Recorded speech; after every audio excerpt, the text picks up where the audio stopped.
Here in Cincinnati, the garbage strike moves into its 5th consecutive week. Stay tuned for details on this and all the news at 9 straight up. You know, this garbage strike business is starting to rot my brain. Maybe if City Hall won't come take your garbage, you should take your garbage down to City Hall. Did you tell people to dump their garbage on the City Hall steps? Maybe. When? A couple hours ago, They're doing it. 100 people? That's right. Now, the main thing is we got to keep as low a profile as possible on this. Don't say anything, and certainly don't say a word about it on the air. This is Les Nessman with a special news flash. That's right. Garbage holocaust brings city to its knees.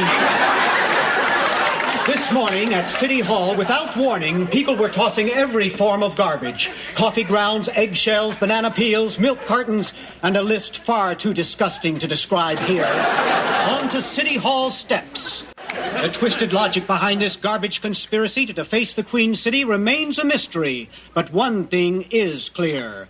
This dark Wednesday will live in infamy. It's Thursday, Les. Thursday.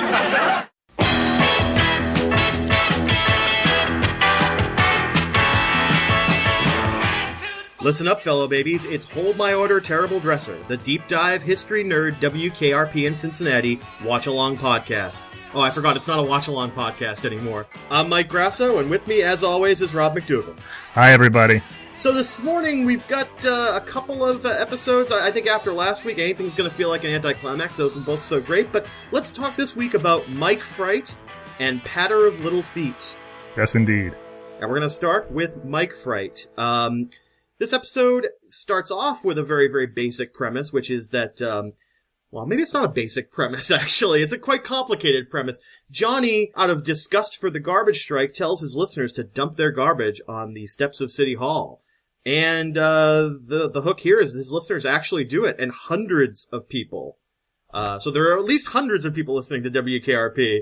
I think we're starting to see the turn that people are listening to WKRP is one of the sort of sub points of this episode. Exactly. And so Johnny, shocked at the power that his voiceover mass media has, starts to choke up on the air. And I think the interesting thing about it is that I think it was Bailey kind of almost inadvertently kind of seeded this idea that you can get to the point where you're not able to speak on the air, and then Johnny just cracks and he can't get on the air anymore. You know, Johnny, I just don't know how you do it. Do what? A 4-hour show every morning. Duck soup. Ever get scared? You know, like, get stage fright? Well, I tell you a secret, Bailey.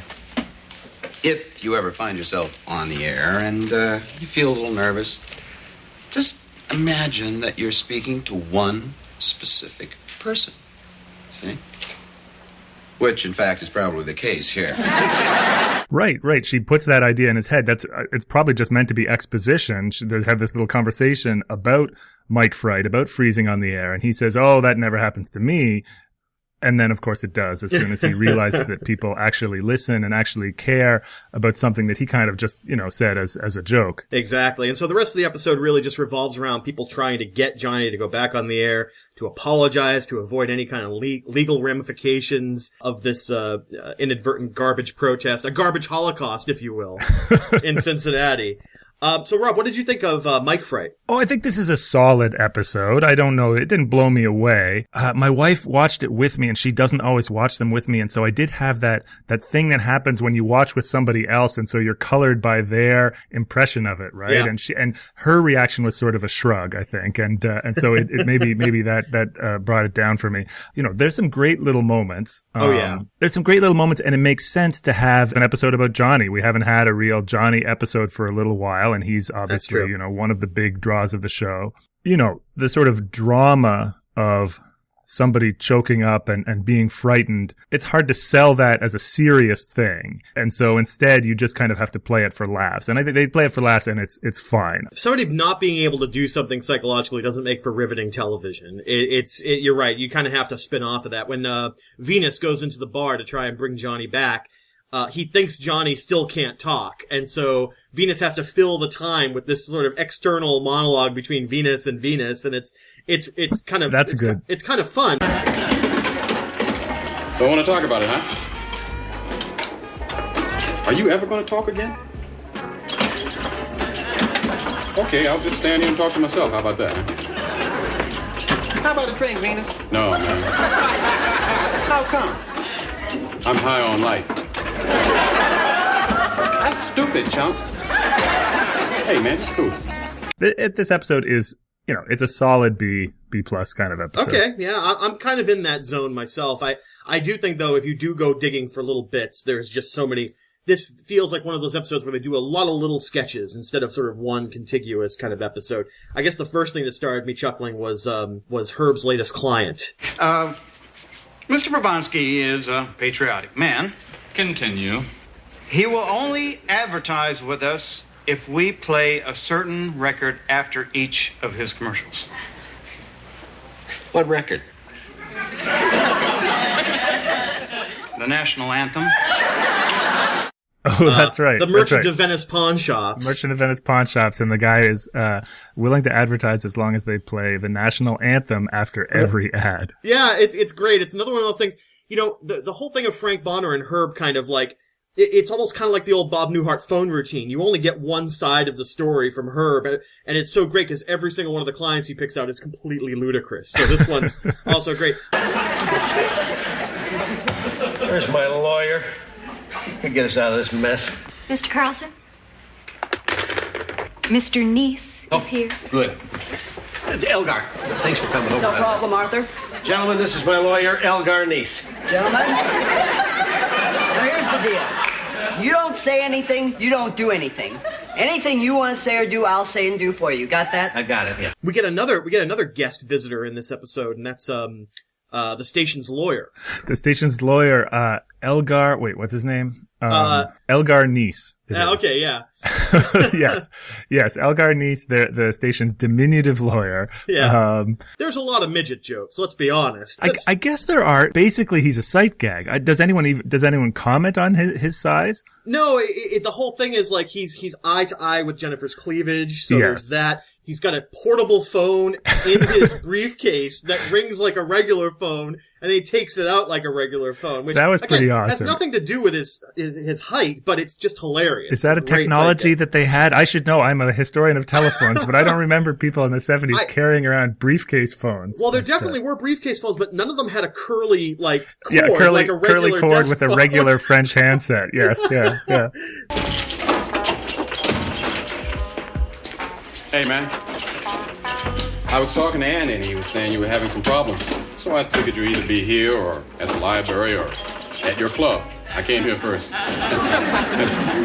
And then, like I was saying earlier, like Venus goes to the bar to get Johnny. So Johnny's drinking, obviously. Yeah. He'll get faster and more acute if he drinks a little bit, But like, Venus goes to the bar. Johnny's playing pinball. Great, awesome set decoration. But the rest of the bar really confused me. Yes. So this is the first time we see this bar.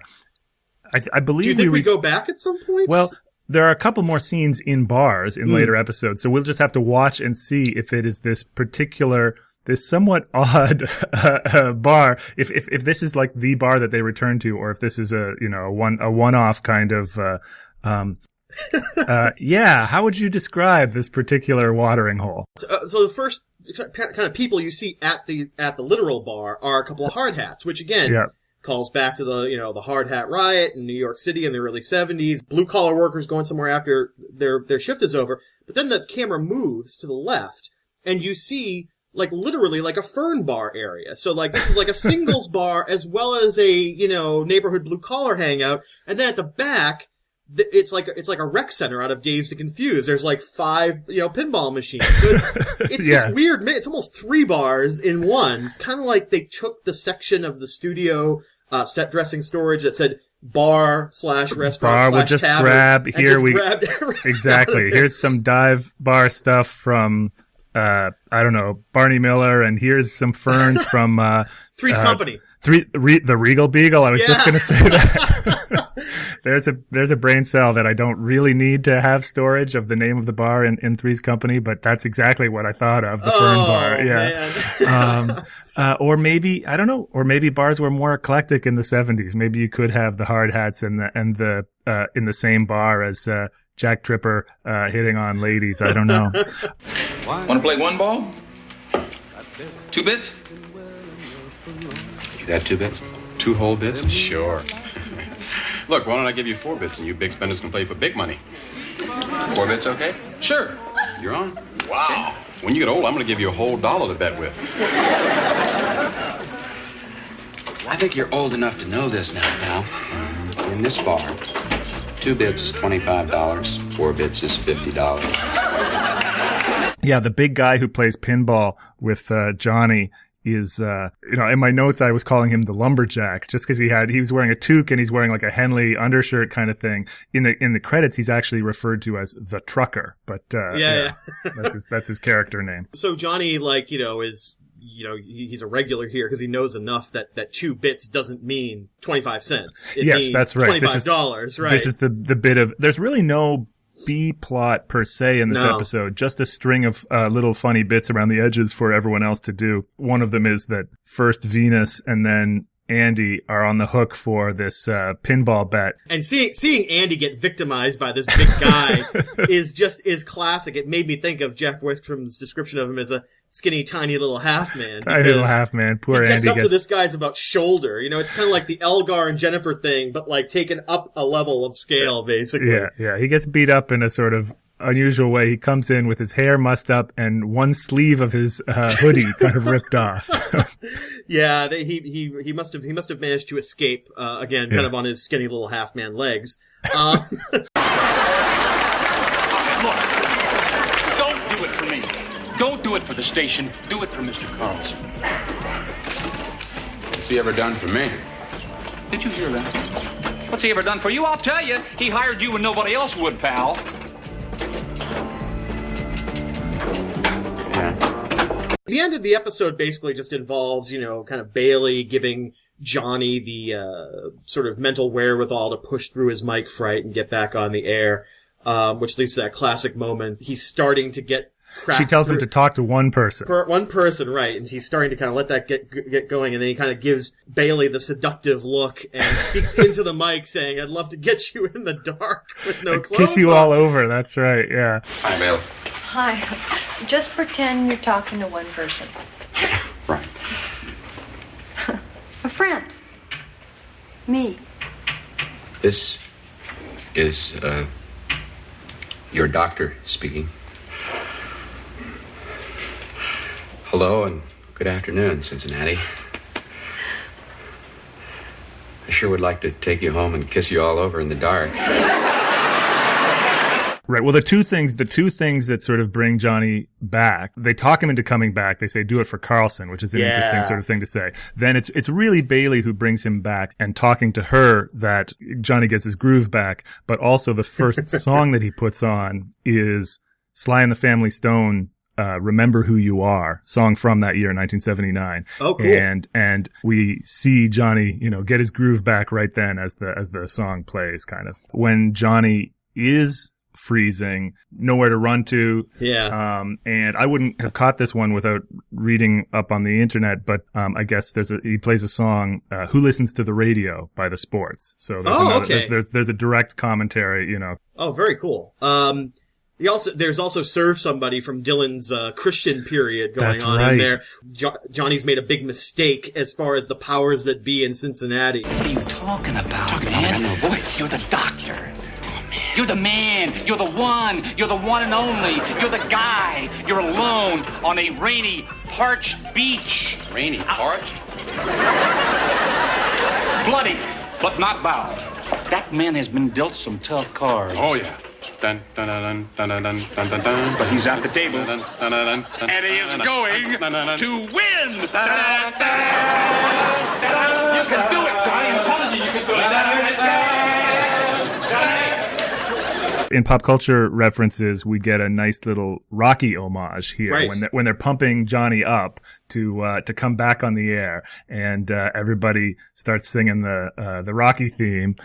And this would have been Rocky too. This would have been, him kind of getting ready for the second fight against Apollo Creed. So, there's a great reference back to it, where Les is doing his news before Johnny goes back on, where he says, local fighter nearly beaten to death in Philadelphia, which not only is another Philadelphia reference, I think there's been 4 so far this season, but also it's a great reference to the end of Rocky 1, which is that he doesn't win, but he goes the distance and gets the crap beaten out of him, which is fantastic. Attention, fellow babies.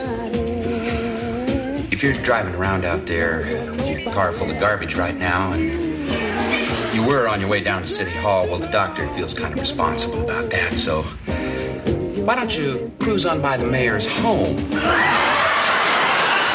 Mr. Carlson, sir, I want you to hear what a good, dear friend of yours is doing to help you. I'll tell you something else, too. We ought to all just stop paying our utility bills. Now, what's the utility company going to do? Close its doors? Let's talk about the telephone. Never mind. Another great moment when Johnny finally does get his groove back. Far from having learned his lesson with the garbage strike, he suggests that maybe the people of Cincinnati ought to take their garbage not to City Hall but down to the mayor's house and dump it on his lawn. And then from there launches into a whole set of, Johnny he's got a bunch of things he wants to get off his chest. Yeah, he's against the utility companies. I mean, what are they going to do? Like, shut off everyone's electricity if we all stop paying? And then, as they turn him off in the big guy's office, he's about to go into a rant, and let's talk about the telephone. Yes. Which, of course, gives us a nice little flash forward to what we'll see in season 4 with the phone cops. Yes, that's nice continuity there, that the telephone company looms large, appropriately large, in Johnny's sort of conspiratorial cosmology. Ride and wither, snakes shall slither through your body as you shiver, cold and helpless on my dagger. Mythology and Jerry Springer. Historical note, I was really hoping that the mayor of Cincinnati at the time this episode aired would be talk show host Jerry Springer, because Jerry Springer was the mayor of Cincinnati for just 1 year, from 1977 to 1978. So we just miss it, but he was, in fact, it could have been Jerry Springer's house that they were dumping this garbage on.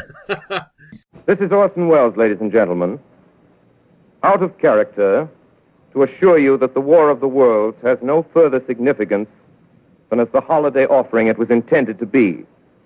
The Mercury Theater's own radio version of dressing up in a sheet and jumping out of a bush and saying boo. Starting now, we couldn't soap all your windows and steal all your garden gates. By tomorrow night, so we did the best next thing. We annihilated the world before your very ears and utterly destroyed the CBS.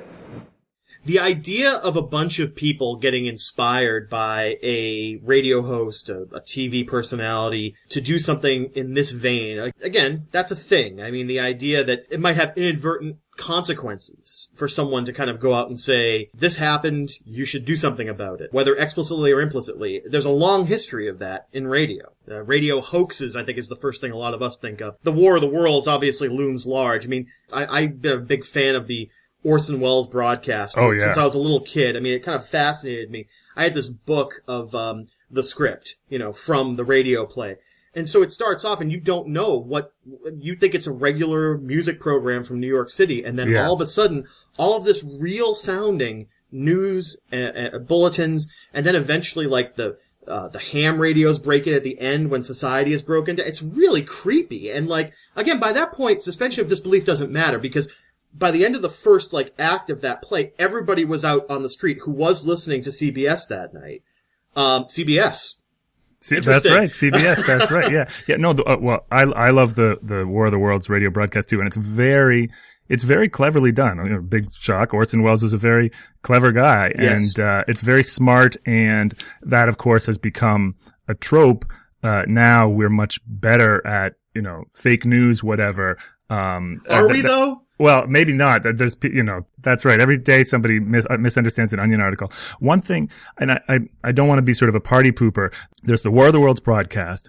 Then there's the story that we all know about it, but that story itself is kind of mythology. Here's my little media history tangent. It's really not true that a lot of people thought that the Martians were coming in real life, that a lot of people freaked out and ran into the street. A small number of people did, but it was almost predetermined that that was the story people would take from it. That if you listen to the War of the Worlds broadcast now, it really is about radio in a very kind of clear way. Like it's meta. It does seem like a product of to me, the 1990s or the early 21st century, just in how meta it is about form and content. And it's all, the apparatus of like, now we go to this person, now we go to this person. Oh my God, what's happening is like, Wells just does that really well. And in a way, I would argue that Wells was making a point about the power of radio, even in it. And he was speaking to an anxiety, a really strong anxiety in the late 1930s that kind of, cultural elites had about the power of radio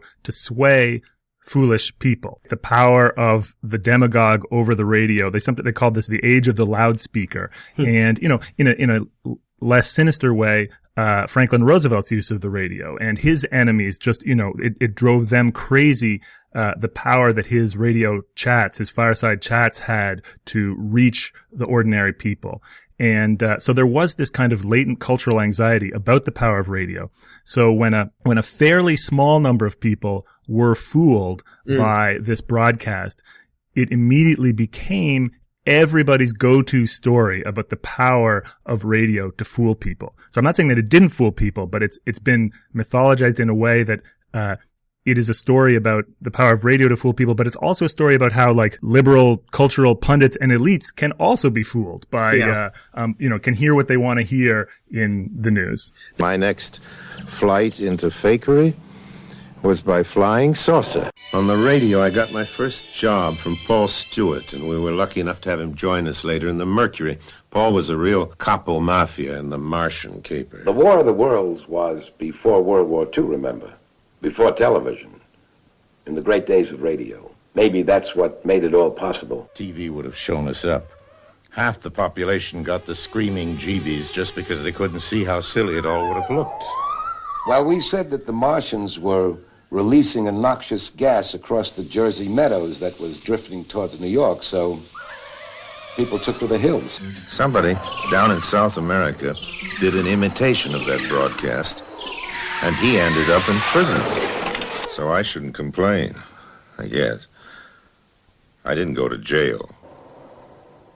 I went to Hollywood. You talked about Orson Welles being like the perfect person to do something like this. A couple of years later, he reinvents the sort of vocabulary of film with Citizen Kane, obviously. But getting back to how he played this in the media afterwards, if I remember from that little book I had about War of the Worlds, he went to the media cowed and penitent and sad and like, I thought I was this boy genius, but look at the horrible power I have. He played into it, and that also helped keep the longevity of this idea of, wow, he really did fool everyone who was listening to CBS that night, when in fact, you're right, it wasn't as close to a complete audience fooling as we'd like to think. But that was part of Wells's career, was this idea that I'm a trickster, I'm a magician, I'm an illusionist, I want to kind of show people how easily they can be fooled. But he was always kind of willing to do that, as you say, on the meta level himself, and always be part of the trick, basically. Oh yeah, and I've got to think so. He apologized and he wrung his hands, just as you said. But I got to think that whether or not he planned it, he was thrilled. I mean, it was exactly what he wanted. He couldn't have wished for a better outcome than that. Yeah. So some other radio hoaxes that I kind of remember.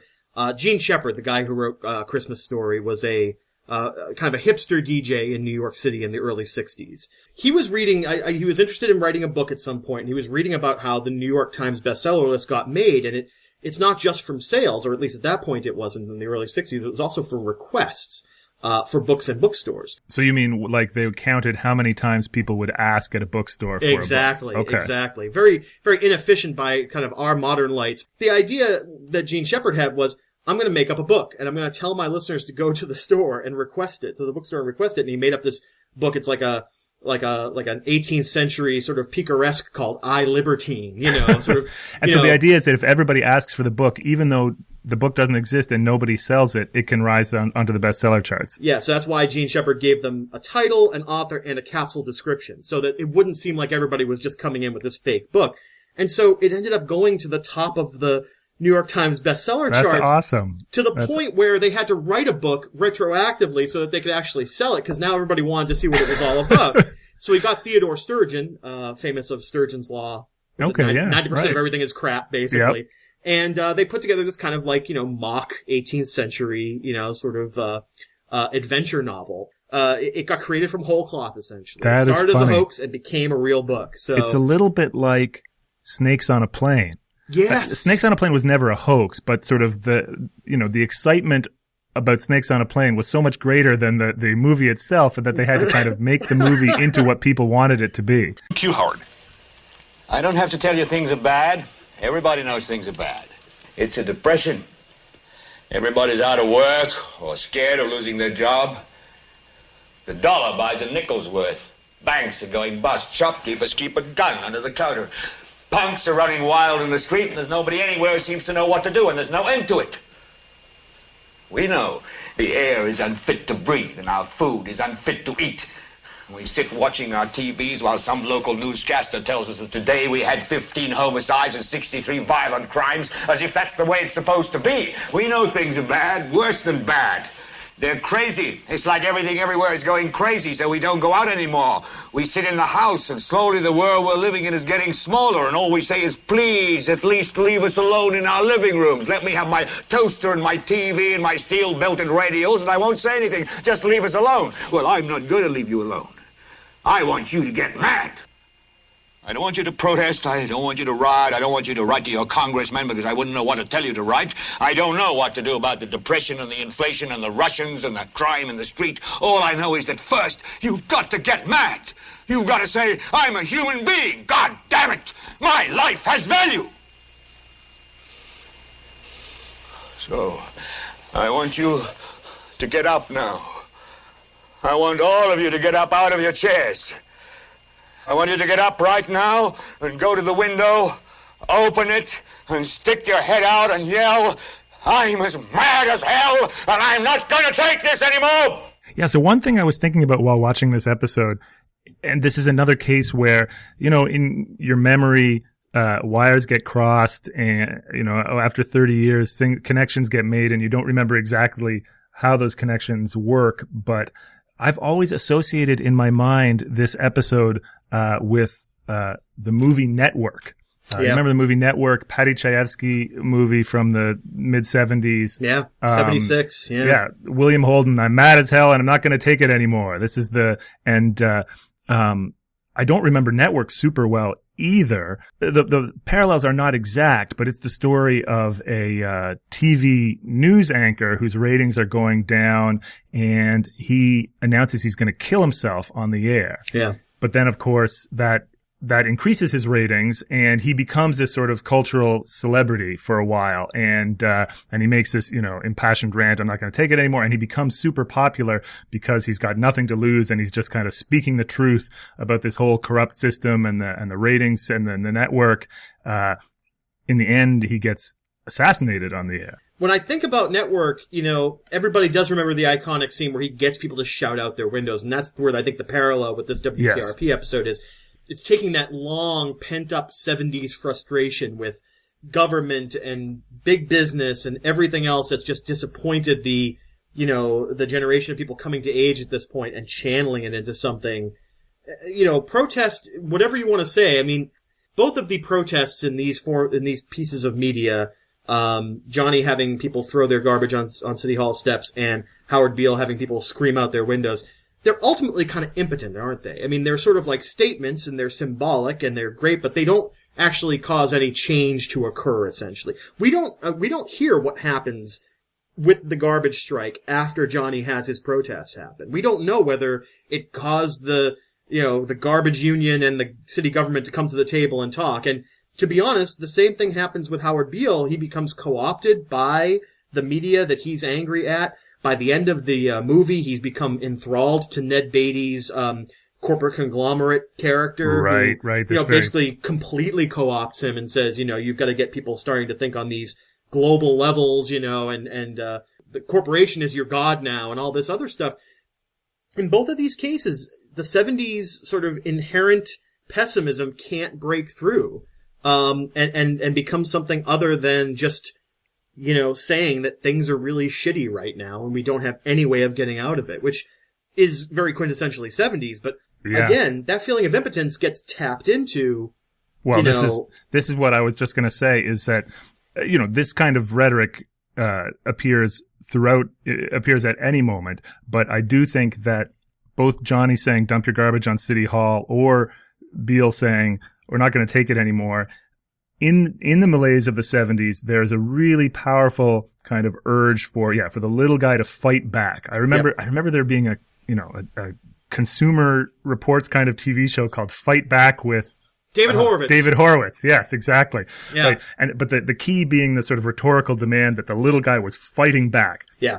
That you're being put upon and you're going to fight back in some way. And that language, as with populist language at any point in American history, the sort of the power of that language is also its weakness, because it is essentially apolitical language. It doesn't, the little guy is being put upon, but who is attacking the little guy and what the solutions are is not really clear. So it has this emotional appeal. Yeah, the little guy should fight back, but it has no solutions are embedded. It's not politically sophisticated language. Mm-hmm. I presume that Johnny's sympathies are with the workers, because he's not beefing about unions. He's saying dump the garbage on City Hall steps. Mm-hmm. But it is a kind of meaningless symbolic gesture. And I think where you were going just a second ago before I cut in was that in the absence of any kind of political structure or political consciousness, that we're turning Marxist once again,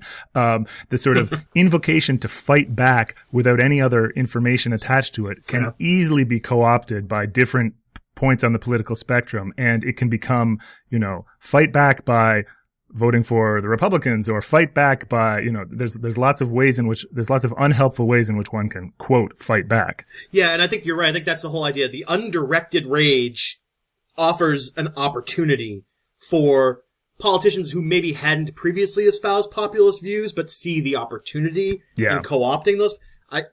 Donald Trump.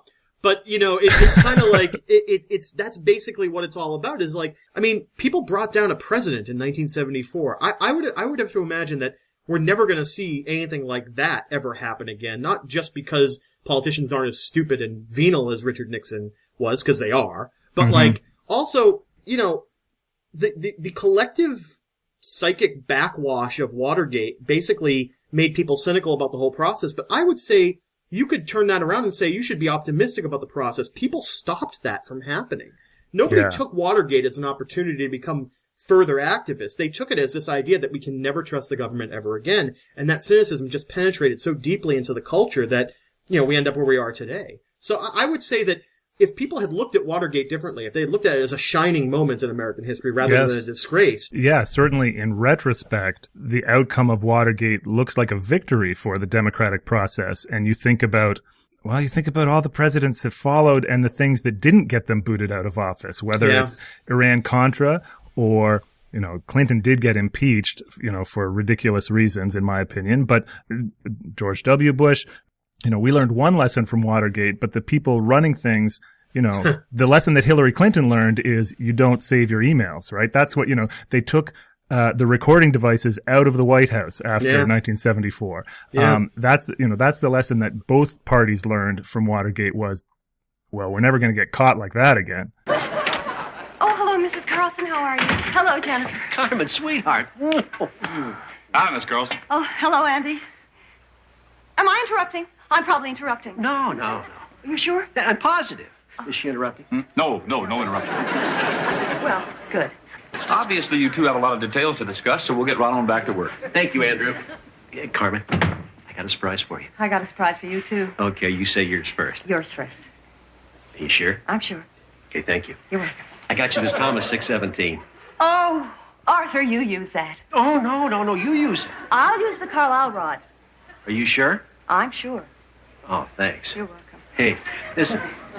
Now, what's your surprise? I'm pregnant. Okay, our second episode today is The Patter of Little Feet. And in this episode, as the big guy, Mr. Carlson, is getting ready for a fishing trip in which he's going to hunt the elusive bonefish. He's going to go into the Bermuda Triangle and hunt the elusive bonefish, a great little scene at the beginning. But his wife, Carmen, drops by. This is our first introduction to Carmen Carlson, Mr. Carlson's wife, and she is pregnant. And the rest of the episode is the two of them deciding what to do and how they feel about this news and what to do about the baby. We find out why Carmen and the big guy are perfect for each other. I mean, they definitely both have that sort of like dorky excitement about things that makes them immediately endearing. And you can see from the very first scene, both the actors do an incredible job of conveying that these people have been married for a long time. They've been through a lot. And they have a sort of shorthand for talking to each other. I mean, you and I both know we run into couples who have that sort of like psychic connection where they're just able to finish each other's jokes and everything. You get that sense from the big guy and Carmen, definitely. Absolutely. You know, sometimes when you meet a couple, or sort of when you know somebody and then you, after a while, you meet their partner, sometimes you're like, oh, really? But other times you're like, aha, yes, I get it. I totally get it. I get why you guys work. And it's really nice that happens because, of course, you know, we love Mr. Carlson, but the other members of his family that we know, his mother and his son, are both awful. And so it is both a relief and yet totally believable and fitting when you meet Carmen. And it's also just done very economically. In just a few minutes in the opening scene, we have a very cute, funny exchange with Andy and Jennifer. I love when Andy says, so you're going to go, you're going to fly, you're going to pay $1,000 to fly here, go through the Bermuda Triangle, do this. He says, yep, to hunt some bonefish. And Andy says, that's gotta be fun. I know, right? Love that. And then Jennifer comes in and she's, of course, being so motherly and taking care of him. You have the tickets, you have this, and Carmen. And then we have this very short scene with Carmen, but we totally get, this is, here is the sweet, loving, wonderful wife who is perfect for Arthur, and the two of them are perfect for each other. The fact that she's willing to go along with him on this vacation speaks volumes. I mean, usually, again, it's sort of like the stereotype. The fishing vacation is the one that the guy will do on his own in this era. I mean, gosh, it makes me think of Brokeback Mountain, right? Like they both go on fishing and hunting trips and they go by themselves. But Carmen's right there in the boat. She doesn't sound thrilled about it. No. That poor Carmen. This is the thing: is that the two of them both, as we're told, neither of them stick up for themselves with each other, and so she's about to go on this bone fishing expedition. She's delightful. They are delightful together. And you know what? They have a really active social life. When do you suppose it happened? Dr. Levin says 4 weeks ago. 4 weeks ago. 4 weeks ago.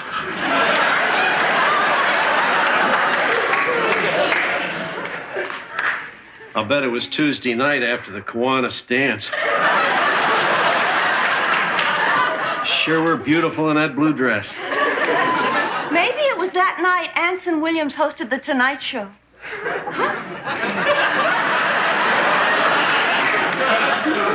No.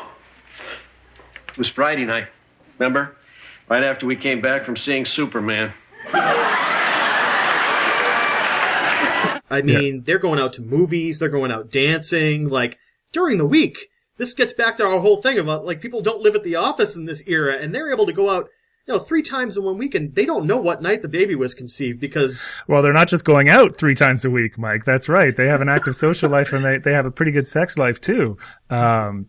Despite what Herb thinks. Herb says, not in Cincinnati, they don't. People having sex 3 times a week or 2.96 times a week. Herb won't believe it, but lovely scene lovely moment where when was the baby conceived? And the big guy takes out his day planner and flips backwards. And, the 3 possibilities are, the Kiwanis Club dinner. There's your social capital again. Yep. Carmen had a great dress on that night, so it could have been that. Carmen had a great dress on. The night that Anson Williams hosted The Tonight Show. I have 2 qualms with this one, Rob. I don't think Anson Williams was a big enough name to host The Tonight Show back then, number 1. And number 2, if Potsy is getting you in the mood, I don't know. Carmen's got weird taste in men. What can we say? Okay, so how I read that, your first qualm is correct, and in fact, I obsessively checked to see if Anson Williams had ever hosted The Tonight Show. And I was really amazed by, how many people hosted The Tonight Show. Yeah. And what an odd and eclectic list it was. Yes, definitely. But no, Anson Williams, who, I was going to say, for those of you too young to know, but this won't help you anyway, played Potsy on Happy Days. So Potsy never hosted The Tonight Show. But how I interpreted that was not that Potsy got the Carlsons in the mood, but that on the night when, it's just Anson Williams, let's turn off the TV. Oh, of course. Jeez. Because The Tonight Show, so it's the night when you don't watch TV. It's the night when you get busy with your wife. That makes much more sense. But then the real kicker, Reeve, kicker, what they both realize, it was the night they went to see Superman, which I love. I love. Well, okay, this could be a whole tangent, but we're nothing but tangents, Rob. We're nothing but tangents. So yeah, one of my dream Jeopardy categories is Superman movies and what's wrong with them. Except it's not a dream Jeopardy category, because in Jeopardy you can't go off on a 20-minute rant about each movie. But anyway, if only there was an essay section in Jeopardy, yeah, exactly. You'd be all set. Yeah, Get your blue books out. Yeah. So, but obviously the one they would have. We're talking with the Richard Donner 1979 Superman, right? It's a 1979. Yes. Yeah. Yes. All I'm going to say about it, that of course, every Superman movie since, in one way or another, is in dialogue with that movie, either copying it or trying to get as far away from it as possible. It's remembered as being, very sweet, wholesome Americana. But in 1979, in a kind of PG sort of way, it was also kind of sexy. And this is something that I think has been totally missing from every Superman movie since then, is that Superman and Lois Lane can be sexy. Sure. And I completely buy that, after they went to see Superman, the big romantic scene with them flying, Can You Read My Mind, Lois in the diaphanous white dress, and Christopher Reeves filling out his bodysuit. I'm delighted that he didn't need any padding. Pure Reeves. Pure Reeves. So I'm delighted that the Carlsons went home after that movie and got romantic. Arthur. Huh? Do you want to have this baby? Yeah, sure. You do? Well, don't you? Oh, Arthur, I'm in shock. Oh, look, Carmen, this is going to be wonderful. It is? Sure. Oh, good. And thank you. You're welcome. Who is it? Les Nessman. Yeah? Did you say your wife is pregnant? Yes, I did. Thank you. So, again, the plot of this episode, Carmen and the big guy are older. They're having a child at a time, I think in this point in history, Rob, people weren't having kids in their 40s that much. They were having them in their 40s, but not the way they are today, The idea that they weren't ready for this. Like, this was a surprise to them. Maybe they assumed that Carmen was, perimenopausal or sort of on the verge of that. And so they have a real quandary about what to do about this. And I think the first clue that you and I had about this episode being a little different is that, the conversation immediately revolves around whether they're going to keep the baby or not. The question of abortion is immediately on the table. They're discussing it. Wait, do they talk about it even before Mrs. Carlson puts it on the table? They do, but very, very veiled way. Like, even if they're not speaking it out loud, even if their sort of Midwestern conservatism doesn't allow them to say the word, it's on their mind. Right. And it's only when Mama Carlson comes by and has a really startling sort of monologue or speech to Arthur about what needs to be done here. And it's part and parcel of Mama trying to run the big guy's life, but it's for a really interesting reason, too. There are dangers. Now, suppose the baby isn't normal. Look, Mother, we know about all that stuff. It's called Down syndrome. There are tests. We're taking every precaution. Well, then let's talk about Carmen's well-being. How does she feel about this? Oh, listen, she's all for it. I wonder. You and Carmen are so sensitive of each other's feelings. I don't think you ever really tell one another the truth. Well, first she didn't want the baby, but I talked her into it. You what? We'll be careful. We'll be careful? What do you mean we? You're not having the baby. Well, no, but... Well, then let's not be selfish about this. What I recommend is an abortion. An abortion? That's right. Let me tell you something I don't think I've ever told you before. I like Carmen. I like her very much. I don't want anything to happen to her. And I don't want her to have to go through with this ordeal just to please you. Now, an abortion is possible and legal. You think about that. She's concerned about Carmen. Yes. And I think in a lot of ways she also is concerned about the baby being born healthy or, non-disabled. Non-disabled. And just about their age, whether it makes sense for them to have kids at that age. Yeah. And so she says she just lays it out there. She says, an abortion is possible and legal. You think about that. And of course that is true in 1979. But yeah, there is something it's bracing, it's different, the sort of frankness with which they are going to talk about abortion on a sitcom in 1979, maybe, certainly more frankness than you could have ever talked about it prior to this period, but maybe also more frankness than you would talk about it today. We talked about how a certain number of things that happened on WKRP could have only happened in that weird sort of time frame between the earlier conservatism and the later conservatism, or whatever you want to call it. And this is a perfect example of that. I think to the abortion episodes in my youth, and there weren't many of them, No. But if they very much took a sort of standard script, which was, character realizes they're pregnant. The next 20 minutes of the episode are dedicated to deciding what to do. Inevitably, the decision will always be to keep the baby, or something will happen like a miscarriage that will wipe the slate clean for the next episode. This feels different, even though Carmen, by the end of the episode, has gotten together with her husband and decided they're going to keep the baby. The words that Mama Carlson uses, that idea that this is an option. Mm-hmm. And we have to go back to the one sitcom that really started this conversation going, which was, B. Arthur's show Maude, which was a spin-off of All in the Family. It took Maude, this character who was the foil for Archie Bunker, the liberal sort of, middle-aged woman. She also was going to have a baby as an older woman and decided to have the abortion. And this was, if I remember correctly, this was pre-Roe versus Wade. It was only at the point when it was legal in New York State where the show took place.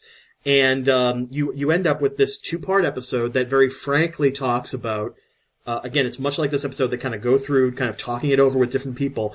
And it's a decision that Maude makes for herself. Yeah. And in the end, it opened up the dialogue in a way, much like All in the Family did with a lot of other issues. It opens the dialogue in a way that really wasn't able to be done before or really since. I've been thinking. There is no earthly reason for you to go through with this at your age. You know it, I know it, Walter knows it. I don't want you to talk about it. I didn't say anything, but now that you mentioned it, it's legal in New York now, isn't it? Oh, of course it is, Walter. Mother, I don't understand your hesitancy. When they made it a law, you were for it. Of course, I wasn't pregnant then. Mother, it's ridiculous. My saying this to you, we're free. We finally have the right to decide what we can do with our own bodies. All right, then will you please get yours into the kitchen? You're just scared. I am not scared. You are, and it's as simple as going to the dentist. Now I'm scared.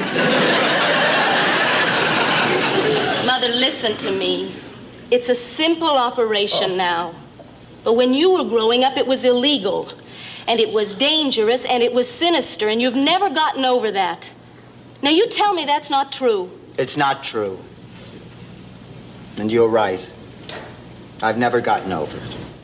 Maude, show created by Norman Lear, and Lear, his shows were avowedly political in a way that the MTM shows, WKRP, are not. Right.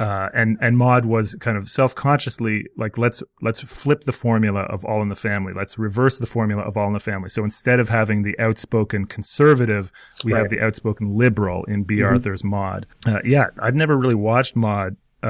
Has a fantastic theme song, but it hasn't held up like All in the Family has. I think for that reason, it's a lot more interesting to show Archie Bunker if you're a liberal and laugh and kind of like want to spar with him the way Meathead does.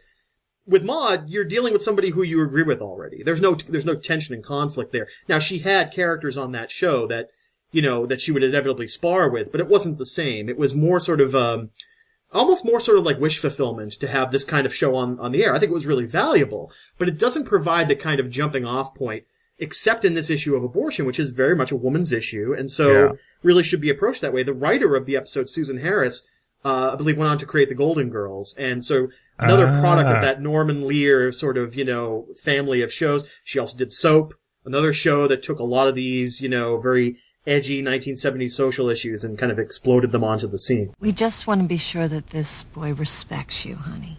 Not all of them do. Trust me, I know what they're like. I was one of them. Oh, he was. Honey, tell her about Korea. Korea. Well, one day, I went into Seoul on a weekend pass, and I went to this bar, and I had a few too many, and I followed a couple of my buddies to the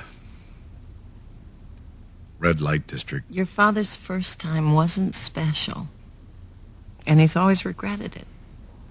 It was the worst $5 I've ever spent. And I wish I could get that $5 back. So we should talk a little bit about, again, the Carlsons. Let's call them silent generation. They're not baby boomers, certainly. Right. And the big guy might be greatest generation, but let's put him in that sort of like Don Draper kind of, born in the late 20s, early 30s type of generation. And this is a kid who's going to be born in 1980, 1981. There was a big baby boom in the early 80s. Again, the malaise of the 70s was over. People felt like they could have kids again. And, these were the kids born after me and after you. Right. Sort of, they call it the echo baby boom, in part because it's partly an inevitable effect of the baby boom, that when we say baby boom without a qualifier, we're talking about after World War II, the baby boomers. But it's not just the baby boomers having kids, because people have kids at lots of different ages. Yeah. So there just was a kind of moment of, an early 80s moment of, I don't know, return to domesticity, rising fertility rates, whatever. Yeah. I mean, I was born during that birth trough in the 70s that you could attribute to, again, economic issues. You could attribute it to Roe versus Wade if you wanted to, but like when I look at the graph of birth rates in the 70s, it's 71, 72, everything's great, and then boom, 74, 75, 76, there's very, very few children born.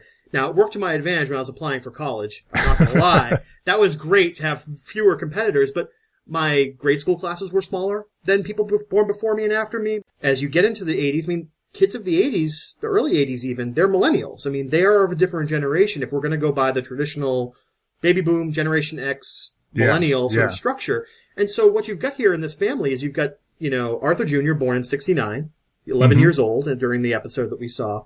And you've got a sibling who's born in the 80s in a completely different sort of cultural milieu. And I find that fascinating because I don't have any siblings, again, because I was born in 1975 and my parents had a very small family. But Rob, I think you have a sort of a personal relationship to this kind of idea of people being born in the same family in different generations. Yeah, that's right. We have, I'm the second of 4 kids, and my parents, I think, really liked having kids and kept it up for a while. And somewhat like the Carlsons, they stretched their 4 kids out over several years. So my older sister was born in 1969 and my little brother was born in 1981. So that's pretty much exactly the span we're talking about. And yeah, those are different eras. Those are quite different eras. And they grew up in, they grew up in kind of in different worlds. A lot of people don't realize what's really going on.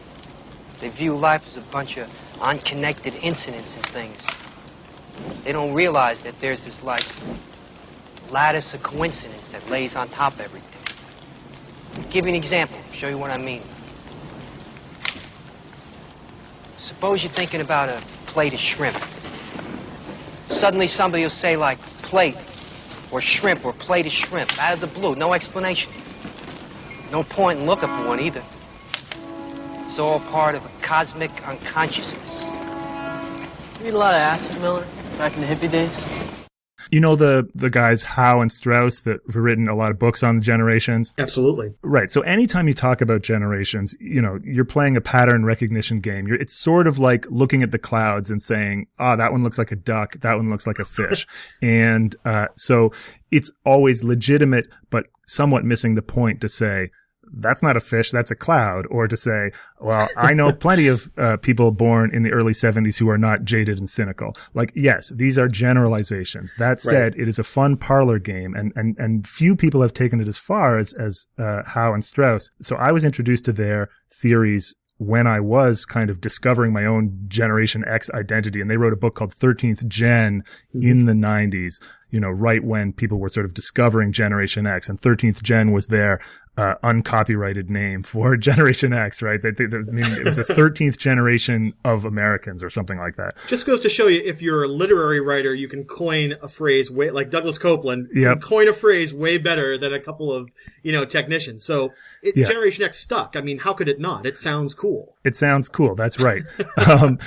What the hell is this? It's one of those campy 70s throwbacks that appeals to Generation Xers. We need another Vietnam to thin out their ranks a little. It's a great pub conversation or podcast conversation to have about just exactly where you put the goalposts, where you put the dates. And I've had many arguments with my 30-something friends about it, because none of them want to be millennials, but they are. I mean, let's be honest. Yeah, so the Howe-Strauss formulation, and I'm not saying it's the only one. I also love that Josh Glenn's highbrow, sort of much more complex formulation. But the Howe-Strauss formulation is that Generation X is everyone born from 1961 to 1981, and they split it into the Nintendo wave and the Atari wave and the Nintendo wave. So that if you're born from 61 to 71, you're Atari wave Gen X, and then from 71 to 81, you're Nintendo wave. Interesting. But the point is that the 70s, the time when you and I were born, is the trough, the demographic trough, sort of less kids, and not just less kids, but that the culture, for all things we've been talking about all through this podcast,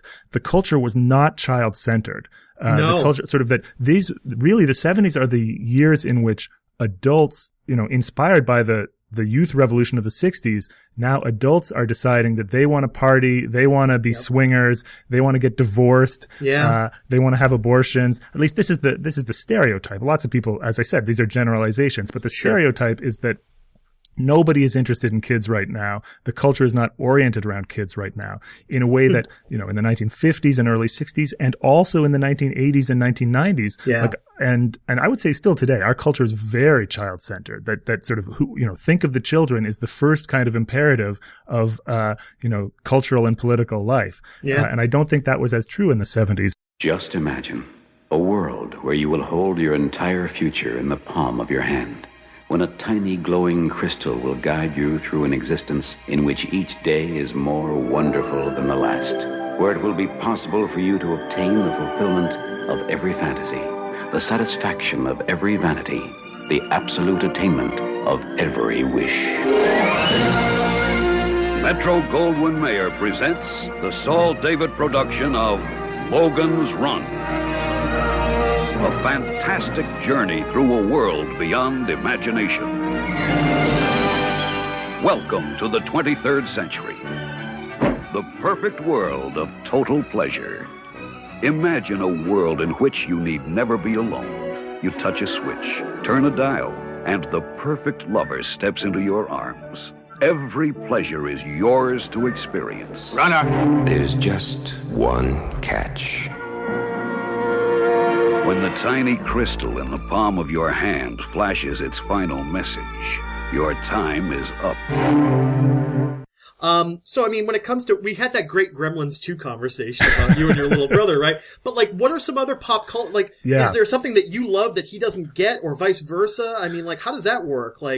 You can't have the same nostalgia about the same things. I mean, maybe Star Wars, I don't know, Sure, no, different things. So let me think. Right off the bat, I always assumed that my little brother would get into Dungeons and Dragons, D&D, because as a little kid, we had all these sort of imaginative games together. I would play role-playing games with him when he was 6 years old. He liked it fine. He found it fun, but he was always a little cooler than me. and but B, computer games. Like he didn't need D&D because the video games were so good by the time he came along that like the sort of the work that I put into, constructing these worlds and stuff, like he could just flip on the machine. And so that's like one thing that I, always noticed the difference. That makes total sense. Yeah. So, I came of age with all of the sort of earnest 70s educational kids TV, Sesame Street and TV Ontario. And he came of age in the deregulated 1980s, Chocobot Mattel robot fun Power hours. Hour, yeah. Power Hour, exactly. So like his, even, I had a few, I had my Star Wars action figures, but he had like all of He-Man's army, and Hordak's evil horde and Skeletor's base. And that was sort of like, that was his world. I was raised at a time when people respected each other. The mid-70s. You came of age at a different time, the late 70s. We're from different generations.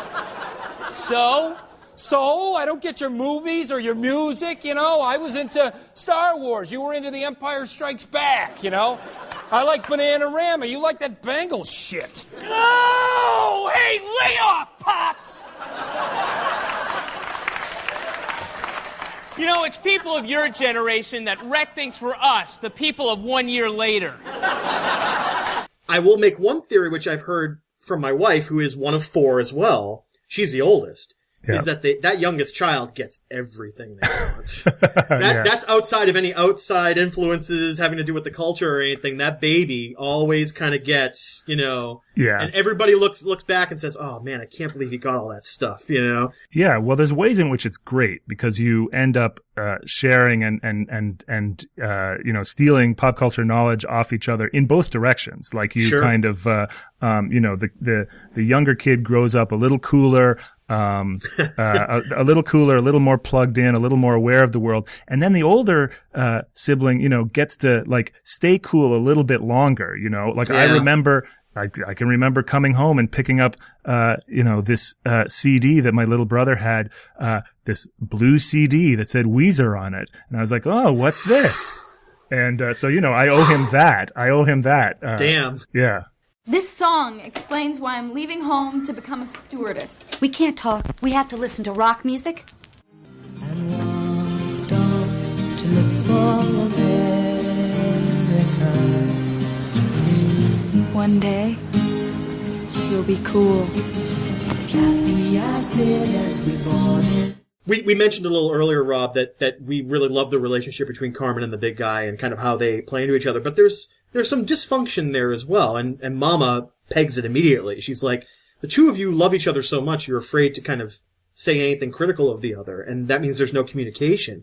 And, God knows I don't want to psychoanalyze any of my present or past relationships, but that kind of hits home because when you really do love somebody, you don't want to kind of bring the hard issues up.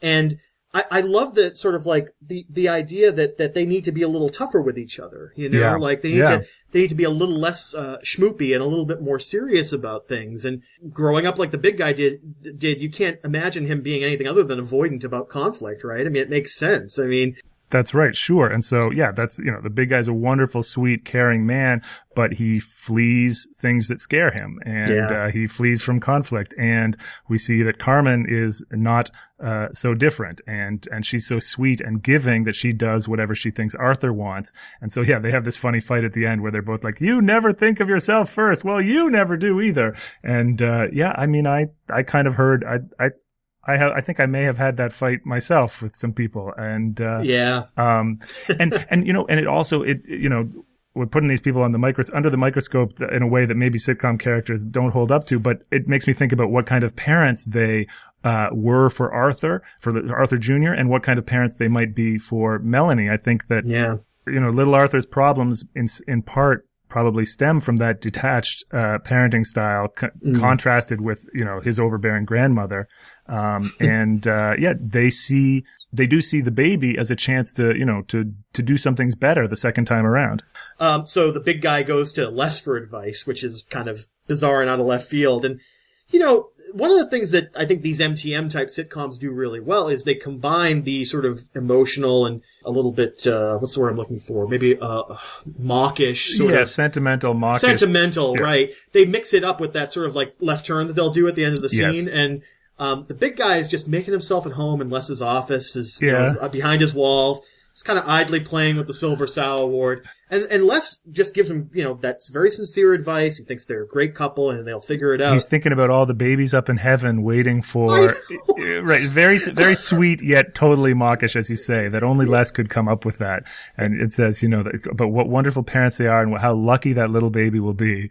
And then, Mr. Carlson, no one is allowed to touch my Silver Sow Award. Yeah. Oh, Venus, how's it going? I don't know, Mr. Carlson. I just got here. Ah, well, I just been kind of wandering around, too. Uh-huh. I'd sure like to have a girl, Venus. We all would, Mr. Carlson.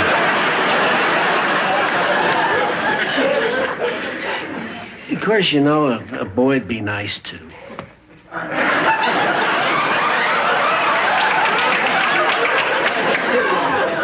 One other joke I wanted to talk about, and it doesn't land on the DVD because here the music rights rear their ugly head again. You know, there's a sort of a French farce kind of conversation between the big guy and Venus. Mr. Carlson is talking to Venus about how much he would love a girl. And, of course, Venus misunderstands. A little girl. And Venus misunderstands and gets weirded out.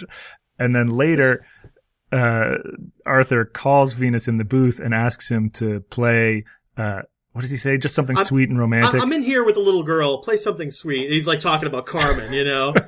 And he plays Maurice Chevalier's Thank Heaven for Little Girls. Heaven for Little Girls from the movie Gigi, yes. But he plays it, but is clearly the light has not dawned, and he's completely freaked out. And the last shot of the episode is actually Venus sitting in the booth, clutching the soundtrack album to Gigi, looking completely weirded out.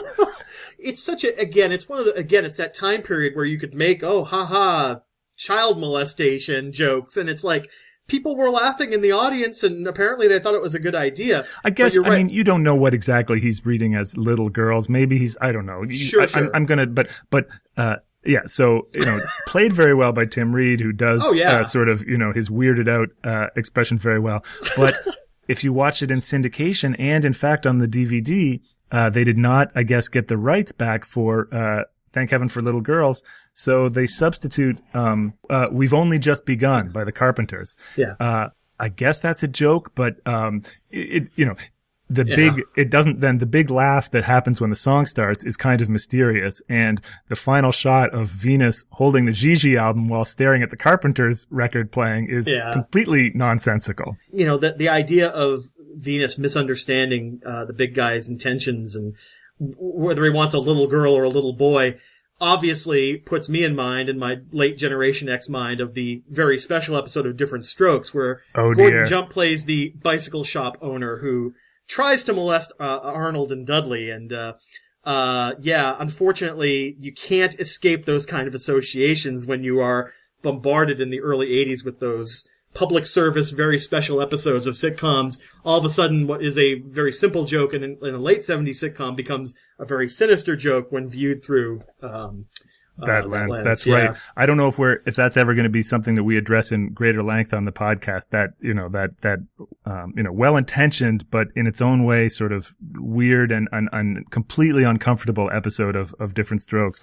The AV Club, just to tie it back, did a nice long piece about that.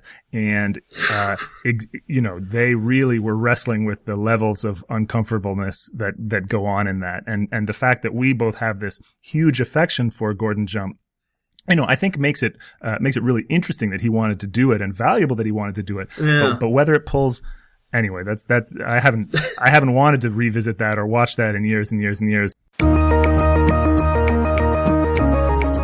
Look, Les, I know you got a great nose for news, but you're also a little conspiracy-minded now, aren't you, huh? There's this thing called the Cincinnati Triangle. Things have begun to disappear from the Cincinnati Triangle. What kind of things? 2 recreational vehicles, and Woody Hayes.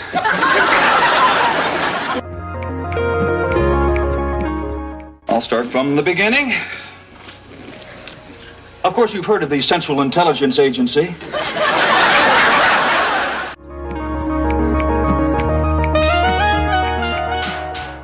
Our maid seems to think her mind is being controlled by Wally Schirra. To make a long, internationally copyrighted story short, I was beamed aboard their spaceship, what they call a Get Gone, and transported to Ha-Cha-Cha number 3. That's what you people call Mars.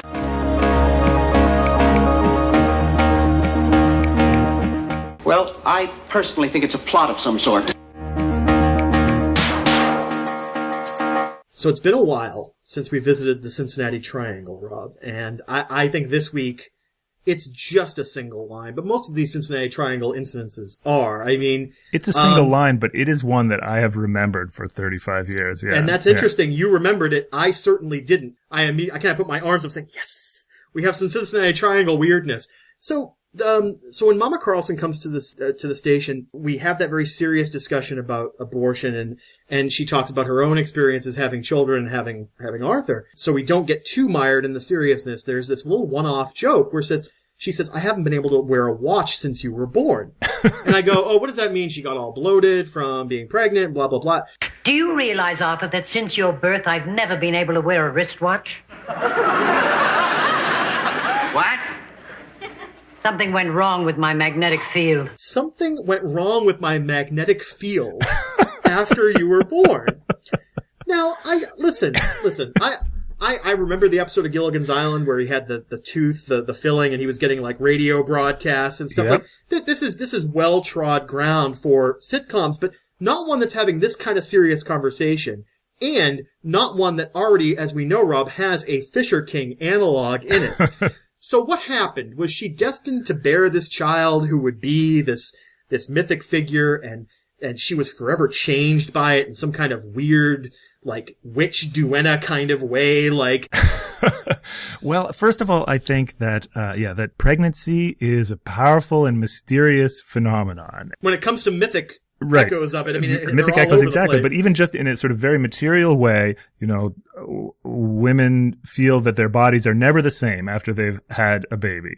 And that their lives are never the same, that they're that their psychology has changed. And so if there was such a thing as a human magnetic field, then it would be, I'm not saying it's plausible, but it would be completely within the realm of sort of late 19th century electromagnetic pseudo medicine for us to be carrying around magnetic fields that could be changed by something like, giving birth. That. Instead of beer, from now on, you'll all be drinking this. It's a brain and nerve tonic, rich in proteids and electromagnetic juices. It promotes robust health. Of course, it has been known to cause gigantism, but only in rare cases. Try some. Wow, it's like there's a party in my mouth, and everyone's invited. Excellent. I like that. Her electric fluid humor has gone completely out of whack. Yes, the imponderable fluids have been the vibratory. Her vibratory levels have been set off, and she needs more vril or something like that. That's awesome. I was thinking about tying it in with the Fisher King, and I was trying desperately to ram those two themes together. It's very difficult. But if you think about the fact that a lot of fish and aquatic mammals kind of, they navigate through their sense, just like birds. Fish have electric fields. That's right. Yeah. Yeah. So there you go. That's true. Maybe he's a deep one, Rob. He is a deep one. Maybe the big guy is, whoa, mind blown. He's kind of bug-eyed, isn't he? He's got the Innsmouth look to him a little bit. And that would explain his sinister mother. That's right. Wow. So there you go, folks. There's our new theory.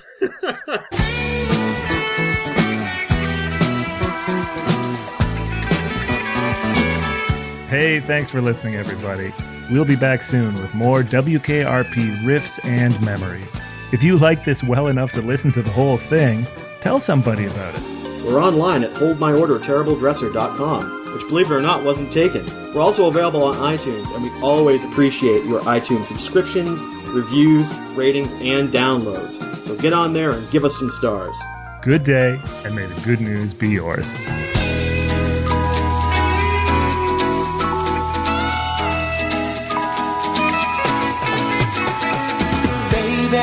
If you've ever wondered